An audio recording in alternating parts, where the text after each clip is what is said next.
Welcome to Joe's Astrology, and this is the astrology birth chart for Brittany from Love is Blind, Season 10. And she's a Sun in Aquarius with Saturn there, conjunct Saturn, and Moon in Libra, conjunct Jupiter. So we don't have the birth time for her, so this isn't correct. It's not Gemini rising. And I actually knew someone with the same exact chart, like literally the same day. It might have been the same day, same year, same day. And I lived with him actually, so maybe I can use that as a reference as well.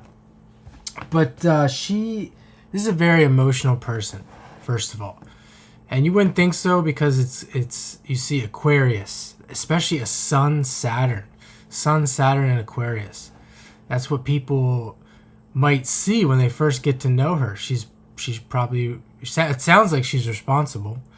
Has a job, probably has her own place, her own career, etc., etc. And that's how she came out in the show. She came out like that, like she was her own woman, etc., etc. And then we see this Jupiter and Moon in Libra, which also, Libra has Saturn exalted in Libra. It's making a trine to those planets in Aquarius. So this is what she really appears like. But then as the show goes on, you really get to know her more, and she becomes more involved with somebody. Gets to know somebody better, she becomes very emotional. And you start to see this Mars in Cancer retrograde, Mars in Cancer, this Jupiter and Moon together. Moon is the ruler of Cancer. It's very watery, very emotional. We see she has Mercury in Pisces, another water sign. And then, of course, Pluto in Scorpio. And essentially there's a grand trine by sign here in water, and Mars is making a trine to Mercury. So there's that. If you look at this from a relational standpoint, you could say she's somewhat, once you get past all this Aquarius stuff, she's very easy. You see this Jupiter Moon in Libra, ruled by Venus. Very easy. And that's kind of what happened as the show went on. It's like she got easier and easier, and Devante could just do or say whatever he wanted. And I also want a little side note. I think it was partially when at least from what I saw, when she found out how much he made. I didn't go back and look, but that's kind of what I remember. When she found out how much money he made, she turned. She got like real acquiescent. And you see that in the chart with the Libra, not just because it's Libra, but because it's ruled by Venus. And you can look at the Saturn as well. That stuff I talked about, like being very responsible, etc. People like this tend to, they really care about money more or less because it's the thing that we're kind of forced to do, take care of our own survival, etc., etc. So I think that alleviated, that kind of motivated her a lot more, because it alleviates a lot of these fears and insecurities. And not just that, obviously you can tell that she likes nice things. Libra likes Venus. Libra, Taurus tends to like nice things. And I think when we get into that and we really see the opportunity to have that in life, we start to overlook other things. So there's that. And we'll come back to this idea of her being very independent, because I don't think she's going to get what she wants, as I'll get into. At least not in the way that she wants it. She's got this Venus-Mars square. Very independent, the Venus-Mars square. I've talked about this before on the channel. How many dates I've been on that were very difficult to get anywhere with where the person had the Mars square. I think also want to say that I think the Mars Venus square has the most trouble. Not only just because they don't want to lose their independence, but in other way to look at it, they're the ones that want to check all the boxes. They're using these things. They could be using these things as excuses. Oh, he doesn't check this box. She doesn't check that box. She doesn't have this. He doesn't make enough money, etc., etc. And like I said, once she found out that how much money he made, all of a sudden all the boxes are checked. And I want to be with this person for the rest of my life. She just kind of turned into this. We see this Pisces person. This negative Pisces person from a negative expression. She also has Neptune conjunct Uranus there. It's in the degrees of the Saturn Sun. It's in the degree of the node. It's squaring this Jupiter moon. Well, we don't really know where the moon is, but it's probably close to there. It's definitely in Libra, or pretty close there, even if the time is different. But yeah, this very just kind of went off into fantasy land. This Mars retrograde, redoing this Mars in Cancer. Just in general, the Mars retrograde can be very cautious, slow to act. Again, unless it has to do with martial things that have to do with emotional security. Once she found out how much money he had, instantly she's emotionally secure enough to go all the way and move into this fantasy land of he's the one.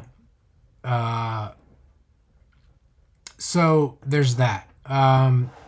More information about how you can see by transit, at least just by transits by this chart. There's other charts that you can look at, and we're going to combine everything, but just this chart alone, you can see Pluto is here at 4-3. Well, while this was going on, I'm guessing 0 degrees. It's now at 4 degrees. There's no aspects. The closest aspect is really a semi-sextile to Mercury, which really isn't that strong. And it hasn't even reached that yet. We can look at the Saturn-Neptune. Same thing, 0 degree, hanging out here at 0 degrees, 29, 28 during this period. I think it's at 2 degrees now. It hasn't reached this Venus or anything else. Then we're looking at the major planets, like the life-changing things where we might see some life-changing things. Uranus is here at 27 degrees Taurus. It's been hanging out here at 0 degrees Gemini. But then you can see where these planets are going to go. And Saturn will transit Venus soon. And she did say that she knows that they're going to get married, while everyone's laughing at her, as this is going, watching this, that this is you're delusional. But she's saying that she knows she's going to get married to this person, etc. And Saturn will transit the Venus, and Neptune will transit the Venus soon.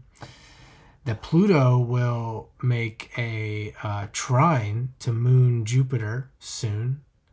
And then the Saturn Sun, which we can get into. And the Uranus will make a sextile to Venus. So what does all that mean? Well, it could be Devante. It could be Devante later on, something coming around. Or she could just meet somebody else.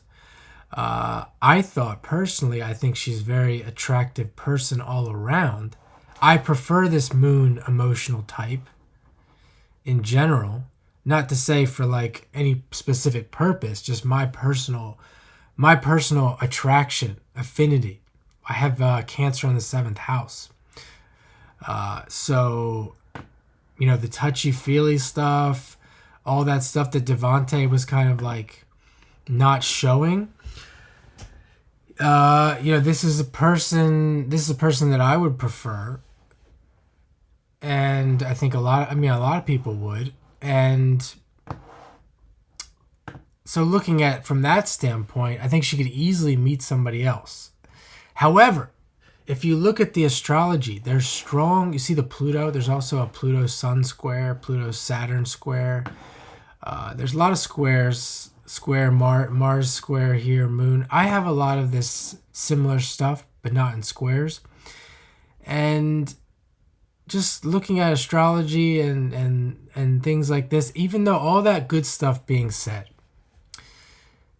she might have to still deal with this independent stuff, which could make it just, I don't really know the reason. Like, if I had to give a reason, like why is it happening, I don't know. Just based on the chart, it just looks like she's going to have to be single. Or if she's not single, she's going to deal with stuff like Devante.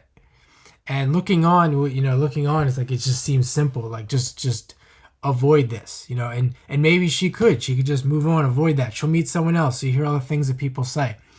But then in reality, what actually happens is she doesn't meet somebody else. And it's kind of inexplicable. But when we look at astrology, we can see it's explainable.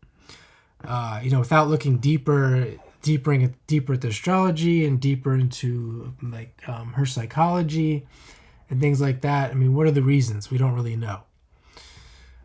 We can come up with some reasons, but that doesn't mean we're going to be able to solve this problem. Doesn't mean that you can essentially solve the problem, which kind of goes along with like therapy. Just because you go through therapy or you do this or you do that doesn't mean you can solve all of life's so-called problems. But this is what I'm seeing in the chart, that astrologically, this is just not a person that's in a long-term committed relationship. Look at all the air. Jupiter, Moon in Libra, all the Libra, the retrograde, the Jupiter retrograde, the Mars retrograde. We tend to see people with Mars retrograde, they're not really in long-term relationships. Or maybe it takes a long time to figure that out. You could say to overcome the astrology, to overcome things in life, etc. And this is just indication that this person is having lots of relationships to figure this out. I want to say, even when you look at this Aquarius, like thinking of my friend though, because my friend is married. He met one person on Bumble and then he got married while I was living with him. And that was it. They're still together. They have a kid. And, who knows about the future, but it's probably, just could say it's a long-term thing. Maybe not forever, but a long-term thing. What's the difference? Well, he's a man. That's number one. I have Moon in Libra. His Moon's in Sagittarius, near the North Node. Where he's headed, family. Moon, family. Very family-oriented. And again, like I said, he's a man. That makes a difference. It makes a big difference. Because a lot of men will overlook things just to get what they want. I think more so than women, but that's just my opinion. But nonetheless, the chart is that's vastly different. And even looking at this, like, what were the problems? Are they work related or are they relationship related? And that's a different thing as well. For someone like him, it might be work related. For her, it might be relationship. We could see more of that if we had the houses. With her, with the Moon in Libra and all this retrograde, it looks like it's more relationship. More has to do with relationships. Speaking on people thinking that she's delusional and etc., especially towards the end, well, she does have the ruler of her South Node is Mercury in Pisces. Does that mean she's delusional? She could just be, lost in dreams. Like as I said, that money thing. What are your dreams in life? What are her dreams in life? To get married and putting all of her stock into a man, into a fantasy, a marriage fantasy, princess fantasy. That's what it looks like from the South Node here. It's not a square. It's not a square, but it's moving towards a square, which is probably worse than if it was moving away from a square. You can think, well, what does that mean? Moving towards a square. Well, midlife, maybe moving in as life goes on. This is occurring. And what does she need to resolve? This North Node. And what's the ruler? Jupiter Moon. What does she need to resolve? She needs understanding. something dealing with something that has to do with relationships in order to accomplish her dream. South Node, ruler in Pisces, Mercury. So it's not that she's wrong. It's not that she's wrong. There is no wrong or right. There's nothing wrong with her having those dreams. Yeah, so I'm going to leave it at that. I went a little bit longer than I wanted to. Thanks for watching, and have a great day.